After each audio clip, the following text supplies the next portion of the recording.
நீங்கள் பார்த்துக் கொண்டிருப்பது உங்கள் விஜய்.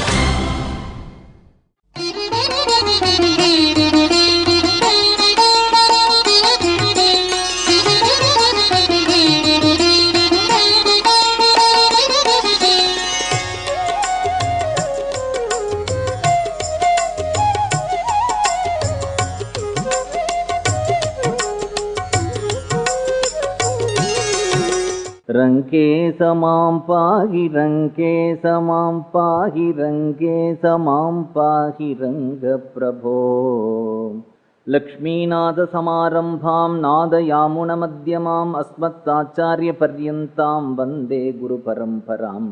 नमश्रीरङ्गनाथाय कावेरी मध्यशायिने अर्चावतार श्रेष्ठाय सर्वमङ्गलदायिने. ஒரு மனிதனுடைய மனதில் பொறாமை அப்படிங்கிறது ஒன்று வந்துடுத்து அப்படின்னா அவனுடைய நிம்மதியை கெடுத்துடும். தமிழில் சில பழமொழிகள் மருவி வந்துடுத்துன்னு சொல்லுவாள். எப்படியெல்லாம் மருவி வந்திருக்கு அப்படிங்கிறத பார்க்கும் பொழுது, யாராவது ஒருத்தர்கிட்ட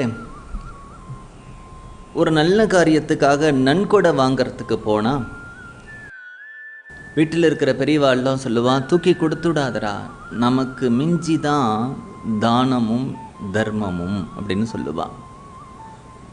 நாம் அதற்கு என்ன பொருள் அப்படிங்கிறத மனதில் நினச்சின்னு இருக்கோம் அப்படின்னா, முதல்ல நமக்கு வேண்டிய ஆகாரம், நமக்கு வேண்டிய உடை, நமக்கு வேண்டிய வீட்டுக்கு வேண்டிய செலவு முதல்ல நம்மளதெல்லாம் பார்த்துக்கணும். அப்புறம்தான் தான தர்மம் பண்ணணும். நமக்கு மிஞ்சி தான் தான தர்மம் அப்படிங்கிறத வச்சுருக்கோம். நமக்கு மிஞ்சி தான் தானமும் தர்மமும். அநேகமாக அது எல்லாருக்கும் தெரியும். ஆனால் இந்த பழமொழியை நமக்கு எப்படி வேணுமோ அப்படி மாற்றின்ட்டோம். நம்ம உண்மையான பழமொழி இது இல்லை. நமக்குன்னு மிஞ்சினது தானமும் தர்மமும் தான். என்ன பொருள் அப்படின்னுட்டா, உலகத்தில் எவ்வளவோ காரியம் செய்கிறோம். நம்ம சில பேர் நிறைய ஹார்டு ஒர்க் பண்ணுறா, ஏர்ன் பண்ணுறா, அட்லீஸ்ட் அந்த பணத்தை வச்சுட்டாவது இகலோகத்தில் ரொம்ப சந்தோஷமாக இருக்கலாம். நிறைய தியானம் பண்ணுறா, நல்லது பண்ணுறா, பரலோகத்தில் போய் சுகமாக இருக்கலாம். ஆனால் நேரம் போகிறது தெரியாமல் ஒருத்தர் ஒரு ஃப்ரெண்டோட உட்காந்துட்டு பேசிகிட்டே இருக்கார், தூங்கிகிட்டே இருக்கார், சூதாடுறார், அனாவசியமான காரியங்களை பண்ணிட்டு இருக்கார் அப்படின்னுட்டா, இத்தகைய காரியங்கள்னாலே அவருக்கு இகலோகத்திலையும் எந்த சுகமும் கிடைக்க போகிறதில்லை, பரலோகத்திலையும் எந்த சுகமும் கிடைக்க போகிறதில்லை. மணிக்கணக்காக அப்படியே உட்கார்ந்துட்டு ஒரு நாளைக்கு 4 மணி நேரம் 5 மணி நேரம் அப்படியே பேசிகிட்டே இருந்தால் என்ன நடக்க போகிறது? அதுக்கு போய் வேலை செஞ்சாலாவது 10 காசு சம்பாதித்தா இந்த உலகத்திலேயாவது சந்தோஷமாக இருக்கலாம். இல்லை நாமகீர்த்தனம் பண்ணினாலாவது பரலோகத்திலேயாவது சந்தோஷமாக இருக்கலாம். மணிக்கணக்காக உட்காந்துட்டு பேசின்னு இருக்கிறது, மணிக்கணக்காக சும்மா உட்காந்துட்டு இருக்கிறது, ஒரு வேலையும் பார்க்காம மணிக்கணக்காக தூங்கின்னு இருக்கிறது, மணிக்கணக்காக சூதாடுறது, மணிக்கணக்காக மதுபானம் பண்ணுறது, இதெல்லாம் என்ன அப்படின்னுட்டா இகத்திலையும் துக்கத்தை தரும், பகரத்திலையும் துக்கத்தை தரும். அதனால ஏதாவது ஒரு நல்ல காரியங்களை பண்ணிகிட்டே இருக்கணும். நமக்குன்னு மிஞ்சினது, உலகத்தில் நீ எவ்வளவோ காரியம் பண்ணினியே, அந்த காரியங்கள் எல்லாம் உனக்கு ஒரு பலனும் இல்லை. இந்த உடம்பை விட்டு இந்த உயிர் போகும்பொழுது உன்னோட துணையாக வரப்போகிறது எது தெரியுமா? நீ பண்ணின தானமும் தர்மமும் தான். நமக்குன்னு மிஞ்சினது தானமும் தர்மமும் தான். நமக்கு மிஞ்சித்தான் தானமும் தர்மமுங்கிறது அர்த்தம் இல்லை. நமக்குன்னு மிஞ்சினது தான் தானமும் தர்மமும் அப்படின்னு சொல்கிறோம். அது மாதிரி பழமொழிகள் எல்லாம் இப்படி நம்மளுடைய உபயோகத்துக்காக நிறைய பழமொழிகள் மருவி மருவி மருவி நம்முடைய உபயோகத்தில் இருக்குது. அதனால் மண்குதிரையை நம்பி ஆற்றில் இறங்கினார் போலே அப்படின்னு சொல்கிறோம். மண்குதிரையை நம்பி ஆற்றில் இறங்கிறதுங்கிறது என்ன பொருள்? அதை விட மண்தீரை. ஆற்றில் குளிக்க போனால் கீழே இருக்கக்கூடிய மண், அதனுடைய பேஸ் இருக்கே, அந்த நீர் வழியாக பார்க்கும்போது ரொம்ப கிட்டக்க இருக்கிற மாதிரி இருக்கும். அதனால் கீழே பூமி கிட்டக்க இருக்க போல் இருக்குது அப்படின்னு காலை வச்சா ரொம்ப ஆழமாக இருக்கும். மண்ணில் தோணக்கூடிய திரை. அதனால் மண் திரையை நம்பி ஆற்றில் இறங்கினார் போலே அப்படிங்கிறது மண் குதிரையை நம்பி ஆற்றில் இறங்கினார் போலே அப்படின்னு வந்துடுது. அது மாதிரி தமிழில் சொல்லுவான், ஆமை புகுந்த வீடு உருப்படாது அப்படின்னு சொல்லுவாள். உடனே வீட்டுக்குள்ளே ஒரு ஆமை வந்துடுத்துனா அந்த வீடு விளங்காமல் போயிடும் போல இருக்குது அப்படின்னு கவலைப்பட்டுண்டு அதுக்கு என்ன சாந்தி பண்ணலாம் அப்படிங்கிறதெல்லாம் நம்ம யோசிக்கிறோம் இல்லையா? உண்மையிலே என்ன அப்படின்னுட்டா, பொறாமை புகுந்த வீடு. ஒரு மனிதனுடைய மனதில் பொறாமைன்னு ஒன்று வந்துடுத்து அப்படின்னுட்டா அவனுக்கு சாந்தி போயிடும், நிம்மதியே வராது, அவனுக்கு நிம்மதியே வராது. அந்த பொறாமையை எப்படி அப்படின்னுட்டா, நம்ம நியூஸ் பேப்பர் எடுத்து படிக்கிறோம். இன்றைக்கி ஏதோ ஒரு ஊர், அந்த ஊரில் யாரோ XRY அவருக்கு இன்றைக்கி லாட்ரி சீட்டிலே ₹1,00,000 விழுந்திருக்கு, படிச்சுட்டு தூக்கி போட்டுடுறோம். அது எந்த ஒரு பாதிப்பையும் நம்ம கிட்டக்கு ஏற்படுத்தலை. ஆனால் என்னென்னா, நம்ம பக்கத்து வீட்டுக்காரர் அவருக்கு லாட்ரி சீட்டில் ₹1,00,000 விழுந்தெடுத்தோன்னா நமக்கு வயிற்றெறியறது. சச்சா, இவனுக்கா நேத்தி வரைக்கும் நம்மக்கிட்ட வந்து நின்றுட்டு இருந்தான், இனிமேல் அவன் என்ன பாடுபடுத்த போகிறான் பாரு. உண்மையிலே இதுக்கு தான் நம்ம சந்தோஷப்படணும். அப்படின்னுட்டா, எங்கேயோ யாருக்கோ ஒருத்தருக்கு பணம் வந்தது அப்படின்னா அவர்கிட்ட போய் நம்ம 10 காசு கேட்க முடியுமா? ஒரு சாக்லேட் தான் கேட்க முடியுமா? நம்ம பக்கத்து வீட்டுக்காரன்ட்டியாவது ஒரு சாக்லேட் கேட்கலாம், தரப்போகிறான். ஆனால் எது அப்படின்னா, நம்ம கூட இருக்கிறவாளுடைய வளர்ச்சி அது மனதில் இருக்கக்கூடிய நிம்மதியை போக்கிடும். அதுலேயும் என்ன ஆகுறதுன்னா, தங்கிட்ட இருக்கக்கூடிய சிஷ்யர்கள் தன்னை விட மிஞ்சி போயிடும் பொழுது அந்த குருவுக்கும் அப்படி ஒரு பொறாமை வந்துடுறது. அதை தாங்க முடியலை, அதை டைஜஸ்ட் பண்ணிக்கிறது முடியறதில்லை. இது உலக இயற்கை.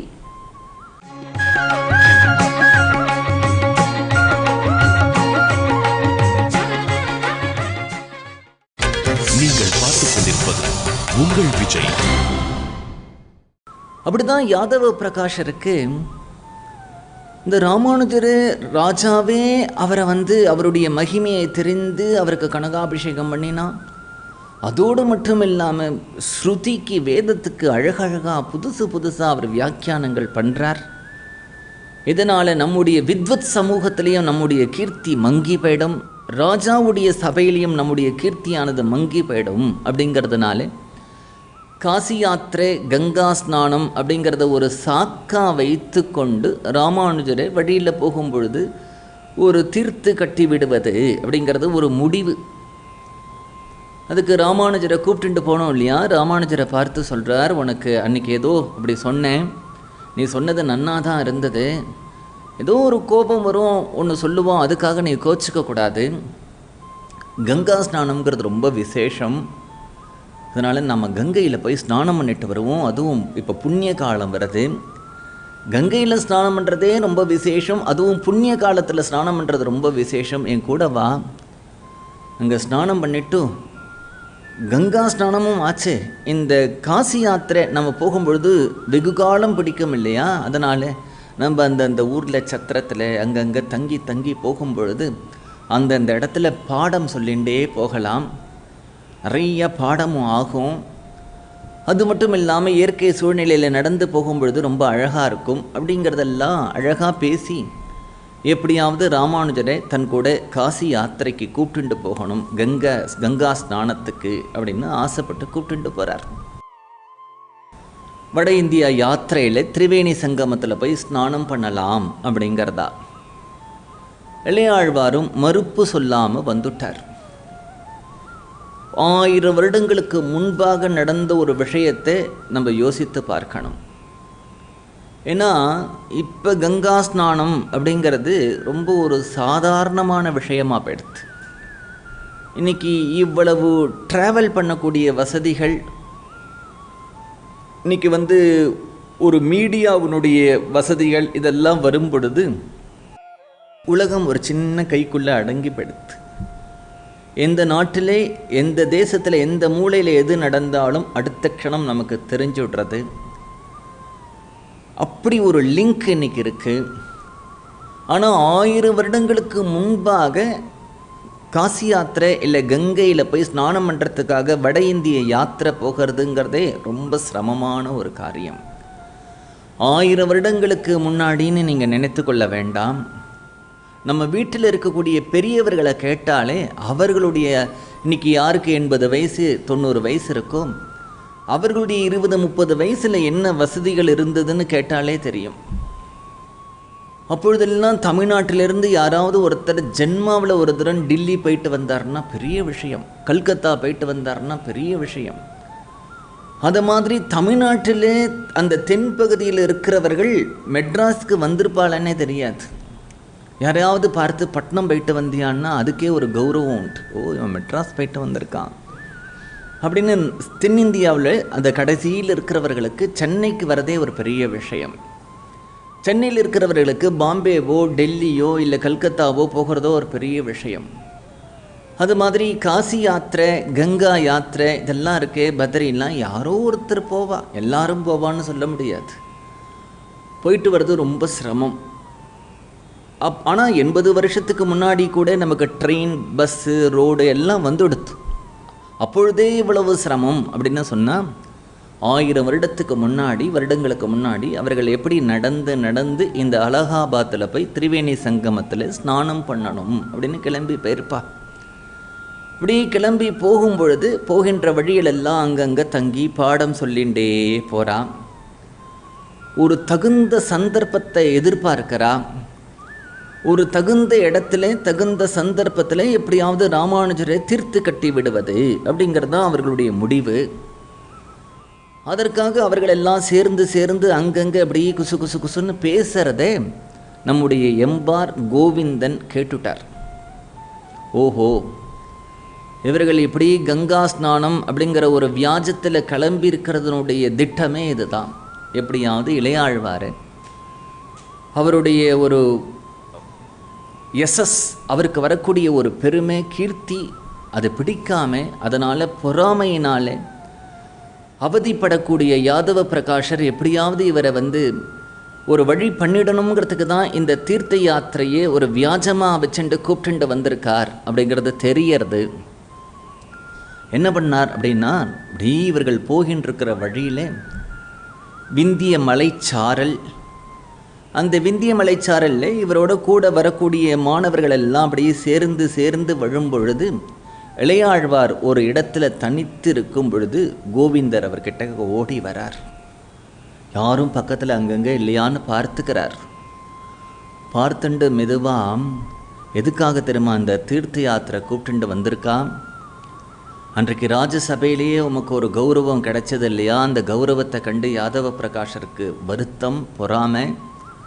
அதுவும் இல்லாமல் பாடம் நடத்தும் பொழுது தங்களுக்கு ஏற்படக்கூடிய சுவாரஸ்யமான ஒரு அர்த்தங்கள் எல்லாம், பாவங்கள் எல்லாம் வெளிப்படுத்தின்னு இருக்கிறத பார்த்தும் அவருக்கு ஒரு பொறாமை வந்திருக்கு. நீங்கள் அவரை மிஞ்சி போயிடுவேளோங்கிற ஒரு பயம் வந்துடுக்கு. அதனால் உங்களை எப்படியாவது தீர்த்து கட்டணும் அப்படிங்கிற ஒரு திட்டம் போட்டு தான் இங்கே கூப்பிட்டு வந்திருக்கா. நீங்கள் இங்கிருந்து எப்படியாவது தப்பி ஓடிக்கொள்ளும் அப்படின்னு சொல்லிட்டு தான் சொன்னது தெரியாமல் கோவிந்தன் மற்ற மாணவர்களோட போய் சேர்ந்துட்டார். உடனே ராமானுஜர் என்ன பண்ணினார், இந்த இடத்துல இருந்த ஆபத்து அப்படிங்கிறதா இந்த யாதவ பிரகாஷருடைய கோஷ்டி எந்த பக்கம் போயின்னு இருக்கோ அந்த பக்கத்துலேருந்து விலகி வேற ஒரு பக்கமாக வேகமாக நடக்கிறார். விந்திய மலைச்சாரல் பக்கம் அது. உடனே கோவிந்தனை பார்த்து யாதவ பிரகாஷர் கேட்கிறார், எங்க ராமானுஜர், இளையாழ்வார் எங்க? எனக்கு தெரியாதே. குழந்தைகளெல்லாம் கூப்பிட்டு இந்த பக்கம் தேடு, அந்த பக்கம் தேடு, அங்கே போ இங்கே போ அப்படின்னு தேடி அந்த குழந்தைகள் எல்லாம் ராமானுஜரை காணும் அப்படின்னு சொல்லும் பொழுது வெளியில் வருத்தப்படுற மாதிரி நினைக்கிறாரே தவிர உள்ளுக்குள்ளே சந்தோஷம் அவருக்கு. உள்ளுக்குள்ளே என்ன சந்தோஷம் அப்படின்னா, கங்கையில் குளிச்சாதான் புண்ணியம் கிடைக்கும்னு நினைச்சேன், ஆனால் கங்கையில் குளிக்கணும்னு வரும்பொழுதே நான் என்ன ஆசைப்பட்டேனோ அது நடந்துடுத்து. வெளியில் ஒப்புக்கு அழற மாதிரி அழுது, துக்கப்படுற மாதிரி துக்கப்பட்டு, சரி கிளம்பி வந்து விட்டோம், நம்ம எல்லாரும் கங்கா ஸ்நானம் பண்ணிவிட்டு ஊர் போகலாம் அப்படின்னு மற்ற குழந்தைகளை அழைத்து கொண்டு கிளம்புறார். ராமானுஜரோ தனியாக சின்ன குழந்தை என்ன பண்ணுவார்? அப்படியே அந்த காடுகளில் எந்த பக்கம் போகிறது, எங்கே வர்றது, யாரும் இல்லை. அப்படியே போகும்பொழுது என்ன பண்ணுறதுன்னு தெரியாமல் அவர் தவித்து கொண்டு இருக்கும் பொழுது ஒரு வேடனும் அந்த வேடனுடைய மனைவியும் அங்கே வரா. இந்த குழந்தைய பார்த்து, நீ யாரு, எங்கே போயின்னு இருக்க அப்படின்னு கேட்கும் பொழுது தனக்கு நேர்ந்த ஆபத்தை சொல்லி சத்தியவிரத க்ஷேத்திரமான காஞ்சிபுரத்துக்கு நான் போகணும் அப்படின்னு சொல்லி அந்த வேடனும் வேடனுடைய மனைவியும் சொல்கிறான், நாங்களும் அங்கத்தான் போகிறோம், என் பின்னாலேயே வா. பின்னாடியே வரும்பொழுது அந்த நடையினுடைய களைப்பு தெரியாமல் இருக்கணும் அப்படின்னுட்டா ஏதாவது கதை சொல்லிண்டு பேசிகிட்டே வந்தால் நம்ம நடந்து வரத்தினுடைய களைப்பு நமக்கு ஏற்படாது. அந்த வேடனும் வேடனுடைய மனைவியும் இளையாழ்வாரை பார்த்து, ரொம்ப தூரம் நடந்து வரணும் இல்லையா, உனக்கு ஏதாவது கதை தெரிஞ்சால் அந்த கதையை சொல்லேன் அப்படின்னு சொல்லும் பொழுது இளையாழ்வார் அழகாக ராமாயணத்தை சொல்லிகிட்டே வரார். ராமாயணத்தை ஆரம்பித்து அந்த கதையை அழகாக சொல்லிகிட்டே வரும்பொழுது அந்த வேடனும் மனைவியும் அதை ரசித்து கேட்டுண்டு, அப்புறம் என்ன நடந்தது, ரொம்ப அழகாக கதை சொல்கிறியே, இந்த கதை உனக்கு யார் சொல்லி கொடுத்தா, எங்கே படித்த, அப்படியே கேட்டுண்டே வரும்பொழுது நடு இரவு ஆயிடுத்து, நல்ல இருட்டு.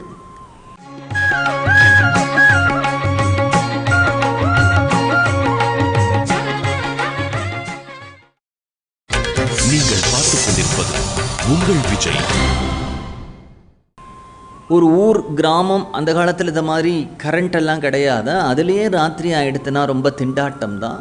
காடு, அடர்ந்த காடு, மலை சாரல். அதனாலே ஒரு இடத்துல அவர்கள் அப்படியே தங்கிட்டா. வேடன் படுத்துட்டுருக்கார், வேடனுடைய மனைவி படுத்துட்டுருக்கா, இளையாழ்வார் படுத்துட்டுருக்கா. வேடனுடைய மனைவி வேடனை பார்த்து சொல்கிறா, ரொம்ப தூரம் நடந்து வந்ததுனால எனக்கு ரொம்ப களைப்பாக இருக்குது, தீர்த்தம் வேணும் அப்படின்னு கேட்குறா. குடிக்கிறதுக்கு தண்ணி வேணும். வேடன் சொல்கிறான், இது ராத்திரி காடாக இருக்குது, பக்கத்தில் நல்ல எங்கேயாவது தீர்த்தம் இருக்கும், நல்ல கிணறு இருக்கும், பொழுது விடியட்டும், நான் கிணத்துலேருந்து உனக்கு தண்ணி எடுத்து தரேன் அப்படின்னு. உடனே இளையாழ்வாருக்கு ஒரு வருத்தம். இந்த காட்டில் நம்ம இந்த பக்கம் போகிறதா அந்த பக்கம் போகிறதா எங்கே போகிறதுன்னு தவித்து கொண்டு இருக்கும் பொழுது நம்முடைய அம்மா மாதிரி அப்பா மாதிரி பெருமாள் மாதிரி பிராட்டி மாதிரி இவர்கள் 2 பேர் வந்திருக்கா, நமக்கு உற்ற துணையாக கூட வரா, பேசிகிட்டே வரா, வழி காண்பிச்சுட்டு வரா. நம்ம எந்த ஊருக்கு போகிறோமோ அந்த ஊருக்கும் தான் அவள் போகிறா. அந்த வேடனுடைய மனைவிக்கு தீர்த்த விடாய் எடுக்கும் பொழுது நம்மால் அதை தீர்த்து வைக்க முடியலையே அப்படின்னு ஒரு தாபம் ஏற்படுறது. இளையாழ்வார் சொல்கிறார், பொழுது விடியட்டும், நானே உங்களுக்கு தீர்த்தம் கொண்டு தரேன் அப்படிங்கிறார். கார்த்தால பொழுது விடிந்தாம் அந்த வேடனும் வேடனுடைய மனைவியும், கார்த்தால தீர்த்தம் கொண்டு தரேன்னு சொன்னியே, தீர்த்தம் தான் எங்கேன்னு பார்த்தா அங்கே ஒரு கிணறு இருக்குது, சாலை கிணறு அப்படின்னு பேர். இன்றைக்கும் நாம் காஞ்சிபுரத்தில் போனால் அந்த சாலை கிணறை தரிசனம் பண்ணலாம். அந்த சாலை கிணற்றிலிருந்து அங்கிருந்து இளையாழ்வார் அப்படி தீர்த்தத்தை எடுத்துன்னு அந்த வேடனுடைய மனைவிக்கு தாயாராக நினச்சிட்டு 3 தரம் கொடுத்தார். 4வது தரம் அந்த தீர்த்தத்தை எடுத்துட்டு கொடுத்தா காணும். இங்கே தானே நின்னா, ரொம்ப தூரம் போயிருக்க முடியாதே, எங்கே இருக்காளா அங்கே இருக்காளா, சப்தம் போட்டு கூப்பிட்டு பார்த்தா ஒத்தரையும் காணும் அப்படின்னு. உடனே பக்கத்தில் ஒரு குளம் இருந்தது, கார்த்தாலே இல்லையா, அதனால் அதில் ஸ்நானம் பண்ணி அனுஷ்டானம் பண்ணினார். அதனால் இன்றைக்கும் அந்த குளத்துக்கு பேர் அனுஷ்டான தீர்த்தம், இல்லைன்னா அனுஷ்டான குளம்.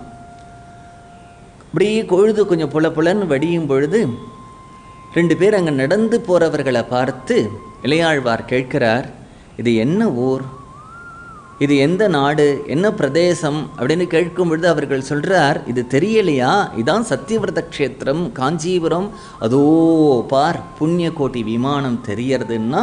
அப்படி பார்த்தா பேரல்லாருடைய பெரிய ராஜகோபுரம் புண்ணிய கோட்டி விமானம் தெரியறது. அழறார் இளையாழ்வார். விந்திய மலை சாரல் எங்கே இருக்குது, காஞ்சிபுரம் எங்கே இருக்குது, ராத்திரி கூட நடக்கலை, ஒரு இடத்துல படுத்துண்டாச்சு, கார்த்தால இந்த இடத்துக்கு எப்படி தானாக வந்தோம் தெரியலையே, ஆச்சரியமாக இருக்கே, வந்தது யார் அப்படின்னுட்டா பேரருளாளனும் பெருந்தேவி தாயாரும் தான் இவருக்கு உற்ற துணையாக அந்த சாலை கிணறு பர்யந்தம் கொண்டு விட்டுட்டு அதில் அந்த வேடனுடைய மனைவி அதை சாப்பிடும்போது இந்த கிணற்று தீர்த்தம் ரொம்ப சுவையாக இருக்குது அப்படின்னு வேற சொல்கிறா. ஓடி வரார். ஓடி தன்னுடைய வீட்டில் அம்மா கிட்ட நடந்ததெல்லாம் சொல்கிறார். அம்மா உடனே சொல்கிறா, நீ திருக்கச்சி நம்பிகள்கிட்ட போய் நடந்த விஷயங்கள் எல்லாம் சொல்லு அப்படின்னு. உடனே திருக்கச்சி நம்பிகள்கிட்டையும் நடந்த விஷயங்கள் எல்லாம் சொல்கிறார்.